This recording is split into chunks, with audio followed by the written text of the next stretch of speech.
हर रोज एक नई कहानी देखने के लिए चैनल को सब्सक्राइब करें और बेल आइकन को दबाना ना भूलें। वर्षा और मुकेश दोनों का एक छोटा बेटा होता है जिसका नाम आरव होता है। वर्षा अपने जेठ जेठानी अभिनव और कविता के साथ रहती। दोनों भाई एक साथ काम करते और घर में पैसे लाकर देते हैं। उनके बूढ़े पिता पुरुषोत्तम जी भी उनके साथ ही रहते। अभिनव और कविता दोनों संतान का सुख नहीं प्राप्त कर सकते, इसीलिए वो हमेशा आरव, वर्षा और मुकेश से बहुत नफरत किया करते। एक दिन अचानक से मुकेश की मृत्यु हो जाती है, जिसके बाद वर्षा एक विधवा बन जाती है। तभी कविता वर्षा और आरव का सारा सामान घर के बाहर फेंक देती है। अरे बड़की बहू, ये तुम क्या कर रही हो? अरे छुटकन बहू और आरव लल्ला का सामान काहे फेंकत रही हो वह घर के बाहर? बाबूजी, आप चुप रहिए। इस घर की मालकिन मैं हूँ। इस घर में सबसे ज्यादा पैसा मेरा पति अभिनव लाता है, समझ गए ना आप? और अब हम इस विधवा और इसके इस मनहूस बेटे को और फ्री में नहीं पाल सकते। हाँ दीदी, ये आप कैसी बातें कर रही हैं? एकदम सही कह रही है कविता। मुकेश ही एक कड़ी थी जिसके चलते हम तुमसे जुड़े रहे, लेकिन अब मुकेश नहीं रहा तो हम तुम्हें भी अपने जीवन से बेदखल कर रहे हैं। कविता वर्षा और आरव को घर से धक्के मारकर बाहर निकालती है। वर्षा बिलक बिलक कर रोती है। हाथ जोड़कर कविता और अभिनव से विनती करती है, दीदी, भाई साहब, ऐसा मत कीजिए। मैं और आरव कहाँ जाएंगे? बाबूजी ने समझाइए ना। अरे अभिनव, ये सब का नाटक है बिटवा? ये सब त्योहारे को जरा भी शोभा नहीं देता है। छुटकन बहू को अंदर ले लो, हम कह दे रहे हैं। बाबूजी, अगर आपको अपनी छुटकन बहू और पोते की इतनी ही चिंता पड़ी है तो चले जाइए ना, आप भी इन्हीं के साथ। और नहीं तो क्या है? चुपचाप अपना मुंह बंद रखिए बाबूजी। पुरुषोत्तम भी वर्षा को रोक नहीं पाता और वर्षा को अपने ही ससुराल से निकाल दिया जाता है। बेचारी विधवा वर्षा अपने 8 साल के बेटे के साथ गांव में यहाँ से वहाँ दर दर भटकती फिरती है। वो अपनी मौसी सुनीता के पास जाती है। तभी, देख वर्षा, अगर तुझे मेरे घर में रहना है तो तुझे घर का सारा काम करना होगा। झाड़ू, पोछा, बर्तन, सफाई, खाना पीना, सब कुछ। मैं तेरे मौसा जी और रोहन, हम तीनों की नौकरानी बनकर रहना होगा, ठीक है? क्योंकि तुझे हम मुफ्त में तो रख नहीं सकते ना, और तेरे इस छुटंके को भी। हाँ। अपनी ही मौसी के मुंह से ये सारे शब्द सुनकर वर्षा का दिल टूट जाता है और उसकी आंखें नम हो जाती हैं। लेकिन वो बेचारी क्या करती? आरव की शक्ल देखकर मजबूरी में वो हाँ कह देती है। ठीक है मौसी जी, मैं सारे काम कर लूंगी, आप निश्चिंत रहिए। शाबाश बिटिया, ये हुई ना बात। चल चल, आज ना तुझे पूरे घर को पानी से धोना होगा और सारी रजाइयां भी धोनी होंगी, क्योंकि अगले हफ्ते त्योहार आ रहे हैं ना। सुनीता वर्षा से बहुत काम कराती है और वो उसे 1 मिनट के लिए भी चैन की सांस लेने नहीं देती। वर्षा बेचारी अपने बेटे आरव पर भी ध्यान नहीं दे पाती। इतना हद से ज्यादा काम करके वर्षा की तबीयत बहुत बिगड़ जाती है, लेकिन सुनीता फिर भी उससे कुछ नहीं कहती। मौसी जी, मेरी तबीयत बहुत खराब है। बहुत तेज बुखार और सर्दी खांसी भी है। मुझे आज के दिन आराम करने दीजिए, मैं आपसे विनती करती हूँ मौसी जी। अरे, तू बौखला गई है क्या? घर में इतना सारा काम पड़ा है, रोहन की परीक्षा है, तेरे मौसा जी का व्रत चल रहा है, मेरी भी तबीयत थोड़ी सी बिगड़ी हुई है, और तू ऐसे बूढ़े लोगों की तरह बर्ताव कर रही है। नहीं नहीं, तू एक पल के लिए भी आराम नहीं करेगी। तुझे सिर्फ रात में 15 से 20 मिनट ही आराम करने मिलेगा। जा यहाँ से, नहीं तो काम कर जाके। लेकिन मौसी जी, मैंने कह दिया सो कह दिया। सुनीता वर्षा के गंभीर रूप से बीमार होते हुए भी उससे बहुत सारा काम करवाती है, जिसके चलते वर्षा की तबीयत और भी ज्यादा बिगड़ जाती है और रात में वो बिस्तर पर बुखार से बुरी तरह तड़प रही होती है। तभी आरव उसके माथे पर ठंडी पट्टी रखता है और उसका हाथ पकड़कर कहता है, मम्मी, आप टेंशन मत लो, आपका आरव है ना आपके साथ। मैं रात भर जाकर आपका ख्याल रखूंगा, ठीक है? हाँ मेरा बच्चा, लेकिन तभी सुनीता वर्षा के बदन पर ठंडे पानी की बाल्टी से पानी फेंकती है और कहती है, अरे बेवकूफ कामचोर औरत, तुझे मैंने कहा था ना कि आज तुझे सिर्फ 15 से 20 मिनट मिलेंगे आराम करने के लिए। तुझे आज रात भर जाकर कल के भोग प्रसाद की तैयारी करनी होगी।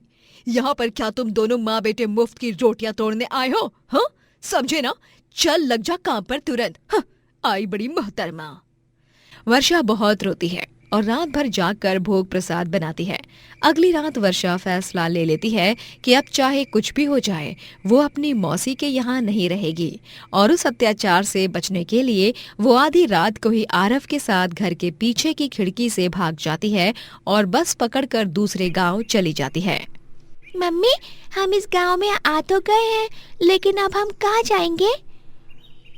पता नहीं आरव बेटा, भगवान जी ही मदद करेंगे अब हमारी। मम्मा, मुझे बहुत ठंड लग रही है और बहुत भूख भी। हाँ बेटा, मैं कुछ करती हूँ। वर्षा के पास 20 रुपए होते हैं जिनसे वो 2 बिस्किट के पैकेट खरीदती है और एक आरव को देती है। और जब वो अपना बिस्किट खोलने जाती है तभी उसके सामने एक कुत्ता आ जाता है। वो बहुत मायूस नजर आता है। तभी वर्षा अपना बिस्किट उसे दे देती है। मम्मी, आपने अपना बिस्किट इस डॉगी को क्यों दे दिया? आपको भी तो भूख लगी थी ना। ये लो, आप मेरे बिस्किट खा लो। नहीं बेटा, आप खा लो, मुझे इतनी भी भूख नहीं है और हमसे ज्यादा भूखे तो ये सड़क के कुत्ते होते हैं। हम तो जो भी भूख लगती है तभी कहकर मांग खा सकते हैं, लेकिन ये बेजुबान जानवर, ये तो किसी को बता भी नहीं सकते कि इन्हें भूख लगी है। इसीलिए हमें हमेशा इन जानवरों की मदद करनी चाहिए। वर्षा के पास जितने पैसे थे सब खत्म हो जाते हैं। वर्षा और आरव दोनों ही एक झोपड़ी में रहने लगते हैं। वर्षा कई जगहों पर जाकर काम की तलाश करती है, लेकिन उसे कहीं पर भी काम नहीं मिलता। वो बहुत निराश और उदास हो जाती है। इसीलिए वो कचरा बीनना शुरू करती है। रोज सुबह 5 बजे ही उठकर वो झोले में कचरा भरती और फिर कबाड़ी वाले के पास जाकर उस कचरे को बेचा करती, जिससे वो थोड़े बहुत पैसे कमा लेती है और उन्हीं से वो आरव के लिए कुछ खाने को ले जाती है। ये ले आरव, आज तेरे लिए मैंने ये बर्गर लाई हूँ और ये आइसक्रीम भी। अब कल दाल चावल लाऊंगी और झोपड़ी के चूल्हे को फूक फूक कर इस पे दाल चावल पकाऊंगी। मम्मी, आप नहीं खाओगे? नहीं, मैं खाकर आ गई हूँ ना, इसीलिए। ठीक है मम्मी। दिन गुजरते जाते हैं। एक दिन कचरा बीनते बीनते जंगल में वर्षा पर एक जंगली जानवर हमला करता है, जिसके बाद वो बुरी तरह घायल हो जाती है। और अगली सुबह जब वो अपनी आंखें खोलती है तभी वो अपने आप को एक बाबा की कुटिया में पाती है। घबराओ मत बिटिया, तुम्हारे जख्म पर मैंने लेप लगा दिया है। मैं जानता हूँ तुम्हारी कहानी और तुम्हें भी, इसलिए मैं तुम्हारी मदद करना चाहता हूँ मेरी बच्ची। लेकिन बाबा, आप मेरी मदद नहीं कर पाओगे। मैं बहुत तकलीफ भरी सृष्टि में हूँ बाबा। तभी बिना कुछ कहे बाबा वहाँ पर एक जादुई संदूक प्रकट करते हैं, जिसे देखकर वर्षा चकित रह जाती है। ये क्या है बाबा? ये एक जादुई संदूक है। इससे तुम जो भी मांगोगी वो तुरंत इसमें प्रकट हो जाएगा। इसे अपनाने के लिए इनकार मत करना बिटिया। बाबा वो जादुई संदूक वर्षा को दे देते हैं और वर्षा उस जादुई संदूक से जो भी मांगती वो सब उसे मिल जाता। इस तरह से वो करोड़पति बन जाती है और महल में रहने लगती है और जीवन भर गरीबों की भी खूब मदद करती है। चंद्रपुर में 14 साल का राजू अपनी विधवा माँ इंदु संग रहता था। अपने पति के जाने के बाद इंदु ही अपने बेटे राजू को संभालती है और घर घर जाकर चूल्हा चौका करके अपना और राजू का पेट भरती है। एक दिन गांव में मेला होता है और राजू अपनी माँ इंदु के साथ उस मेले में जाता है। मामा, वो देखो, वो झूला कितना शानदार है ना। चलो ना, पहले बुढ़िया के बाल खाते हैं। चलो ना माँ, चलो ना। हाँ राजू बेटा, चलो। तुम मानोगे थोड़ी ना। इंदु और राजू बुढ़िया के बाल खाते हैं और तभी अचानक से मेले में खिलौने के स्टॉल में आग लग जाती है, जो बुरी तरह मेले के चारों तरफ से फैलने लगती है और पूरा मेला धू धू कर जलने लगता है। सभी गांव वाले अपनी जान बचाते हुए यहाँ से वहाँ भागने लगते हैं। बचाओ बचाओ, आग आग। हर तरफ घनघोर धुआं फैल जाता है और उस धुएं में राजू और इंदु दोनों माँ बेटे एक दूसरे से अलग हो जाते हैं। राजू, राजू, राजू बेटा कहाँ चला गया? राजू। वहीं दूसरी ओर राजू भी इंदु को ढूंढते हुए चिल्लाते रहता है। माँ, माँ, माँ कहाँ चली गई आप? माँ। हर तरफ से धक्का मुक्की होने लगती है और राजू उस भीड़ में गिर जाता है और लोग राजू के बदन पर सर पैर रखकर भागते हैं, जिससे उसे बहुत चोट आती है और वो दर्द से कराहने लगता है। आ, आ। उस भीड़ में पुलिस सभी लोगों को बचाने लगती है और राजू भी हिम्मत करके उठता है और आगे भागने लगता है। फिर फायर ब्रिगेड की गाड़ियां आती हैं। राजू भागते भागते किसी दूसरे गांव में चला जाता है और वहां पर वो बेहोश हो जाता है।